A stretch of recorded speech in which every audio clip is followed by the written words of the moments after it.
नमस्कार मित्रांनो, welcome to our channel. तर आज आहे आमच्या गोवा ट्रिपचा डे 1.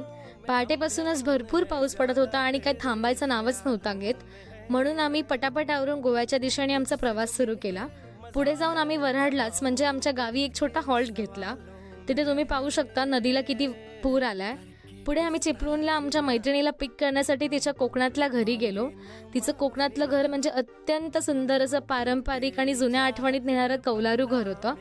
तिथे सुद्धा मी ॲज युजल माझा लॅपटॉपच घेऊन बसली होती. पुढे आम्ही आमचं जेवण आवरून गणपतीपुळेच्या दिशेने आमचा प्रवास सुरू केला. गणपतीपुळ्याला पोहोचून ठरल्याप्रमाणे बाप्पाचं छान छान दर्शन घेतलं, प्रसाद घेतला आणि फोटोशूट करायला गेलो. फोटोशूट झाल्यावर छोटी छोटी भूक भागवायला थोडाफार नाश्ता केला आणि गोव्याच्या दिशेने पुन्हा प्रवास सुरू केला.